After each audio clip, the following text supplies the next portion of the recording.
I was there as omnipresent awareness. That is my nature.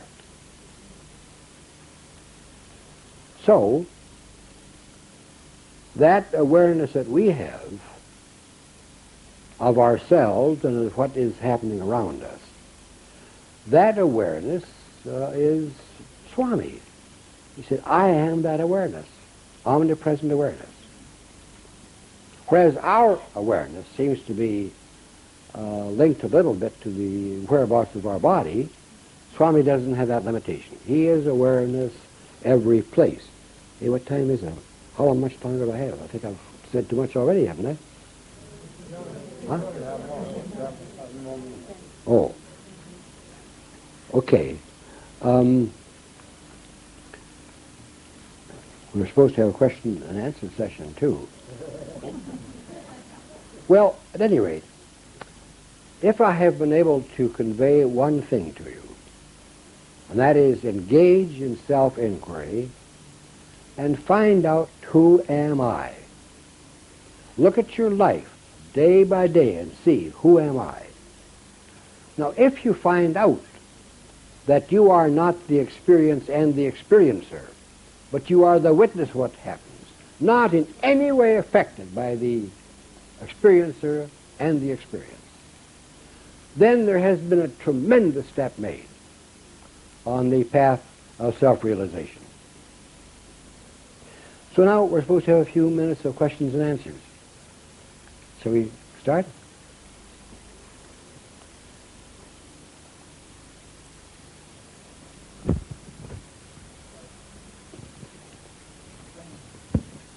And I'd hoped to tell you about waking up from dreams, too, but no time.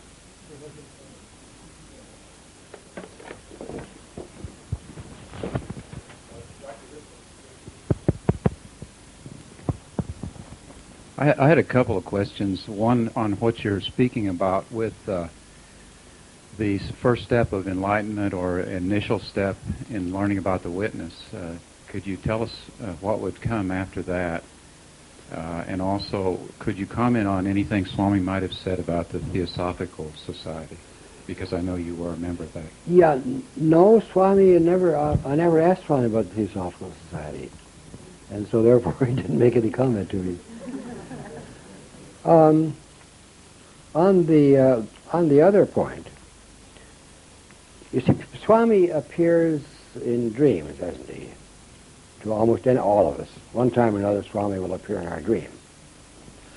And yet he says that a dream is just a dream. And when the dreamer disappears, as is the case when the illusion of dream stops, then that dreamer is not lost, but it reappears as the waking person, who has nothing whatsoever to do with the persona of the dreamer.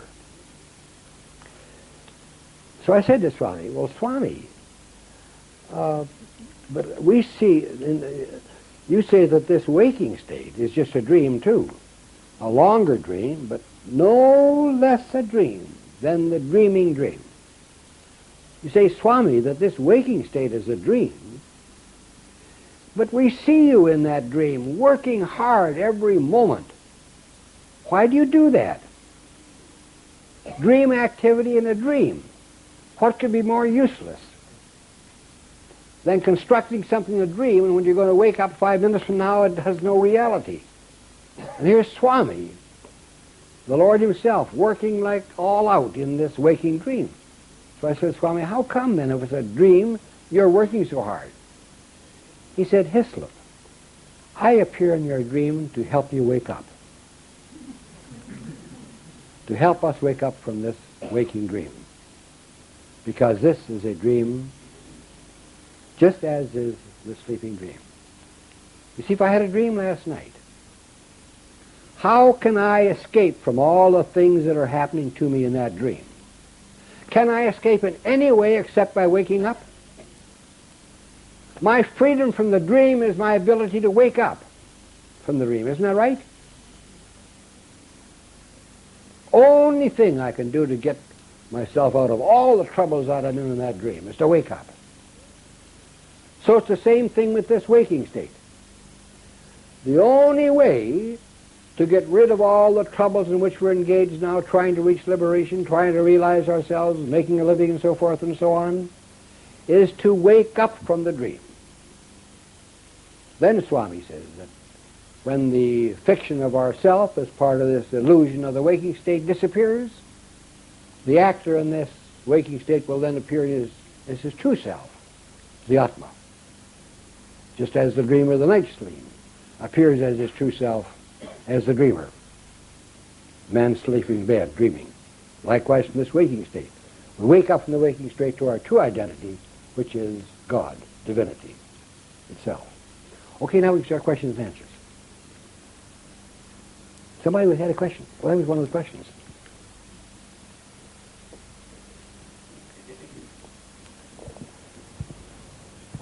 Just hearing about your experiences with Baba has been absolutely wonderful, and you've already answered a lot of my questions already, but I guess my burning desire is to hear about what Baba has talked about animals and how our relation with them, and why we shouldn't, any discussions you've had with him about that.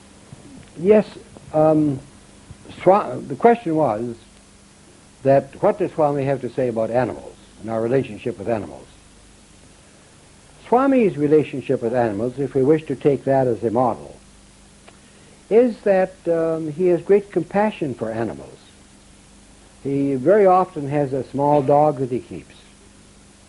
And we all know about Gita, who loves Swami with all her heart. And I said to him one time, Swami, people say that Gita was an Indian princess who took birth again to be near you. He said, nonsense. Pure nonsense. He said, Gita was never an animal, but she will be a human, never human, but she will be a human being in her next birth. So therefore, Swami sees animals as very little different from human beings. As he sees even a rock, for example, the story of the saris in India, the weeping saris. The saris were conscious, aware. He says there's nothing that doesn't have awareness, nothing that doesn't have life. So, but nevertheless, he is also very strict with animals. They have to behave themselves. Now, there was a cobra living on the campus there at Vrindavan. And Swami told the cobra, you can stay here, but don't kill anything in this camp. Okay? So time went by, and then people came to Swami and said, Swami, the cobra ate a rat. And Swami said, kill it. Like that. So animals have to also do their proper life, their proper dharma. Dharma exists for animals as it does for man. So that, Swami always has deer at Vrindavan. He has a great big compound full of all sorts of deer and geese, and then he has a great bunch of cages full of all kinds of birds. So he's very much aware of the animal kingdom. Next question? Didn't it come off a snake who can eat rat? If it come off a snake, you eat rat. What do you say? It's the dharma of a snake to eat rats, so why was the snake violating Swami? Well, that's what you say, but apparently Swami didn't. Apparently Swami didn't agree with it, doesn't agree with that. The snake wasn't the snake's dharma, no. In fact, the snake had been specifically instructed not to do that. Dr. Hislop, here. This is a very important point to me that you made about awareness. And I think I understood you to say that you could get rid of your karma by always realizing that you are awareness. Did I get that right? You can get rid of your karma by keeping your mind on God at all times. Then everything else fades away into insignificance. Now the Buddha had his monks. And they also were worried about karma. And so to a great assemblage of his monks, one time the Buddha gave this teaching. He said that your karma is like a string of beads that you are pulling behind you. They are not following you. You are pulling the beads behind you. And whenever you wish, you can let loose of the string of beads and they will disappear. So in the same way, at any moment you can realize yourself as your true-natured divinity, and everything that happens, whether karma plays itself out or not, will have nothing to do with you, because you are free. You are the observer. You are the Lord. In that sense, if you are aware of something that you're doing, and it might not be exactly right, does that karma still accumulate, although you realize that you are God and you're doing something that is not appropriate? If you engage, Swami says, if you engage in any evil action, you may be sure that sooner or later the consequences will follow. Now, was it due to foolishness on your part, just a stupid action, or was it a malevolent action? Swami says that intention is more important than the event itself. Intention. And that's illustrated by the common story of the robber who stabs somebody and the surgeon who stabs somebody. One gets jail, the other one gets rich. Thank you. Thank you.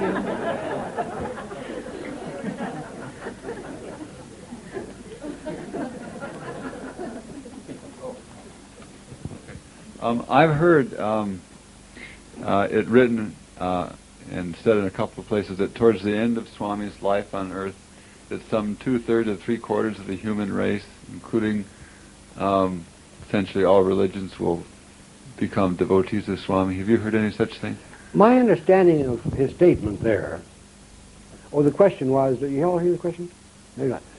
The question was that has Swami ever said anything about all the people of the world coming to his feet before his death? He said that during my lifetime, the entire world will come to my feet and the Muslims will be the last.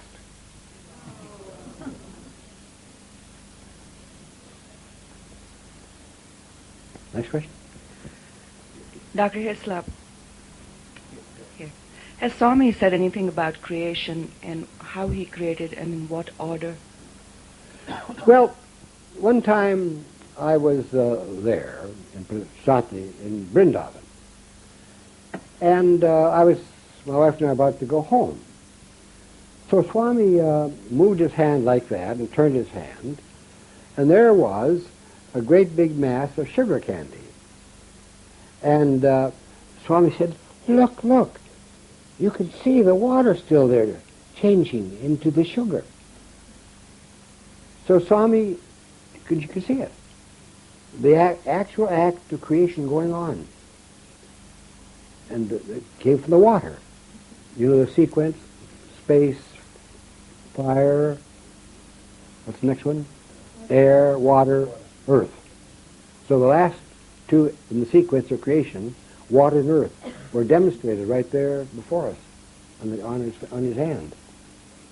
And then another similar situation was that long ago he made a ring for me. We were having an interview with a bunch of nuns from Amayananda. And he made a ring. And I thought he was made it for the nuns who were in there. Why I was there with a bunch of nuns, I don't know, but I was sitting here with that bunch. He must have invited me in. And so then he turned and gave it to me, this ring. It was a typical Indian ring with 9 different stones. And the metal, the composite metal of 5 metals that they use in India. So at that time we were staying in Bangalore. So we went back to our hotel room, and in the morning when I woke up, wanted to admire the ring again, the pearl was missing. Wasn't there. So my wife and I crawled under the bed and we looked every place. There was no stone. So when I got back out to Vrindavan, I said, Swami, I must have done something horribly wrong because Swami has already taken one of the stones away. And Swami said, no, Hislop, it's not that. He said, when I was creating the rain, the thought crossed my mind, is this an appropriate rain for Hislop? Do you see the importance of that? For a moment, his concentration had fluctuated, and the process of creation was interfered with.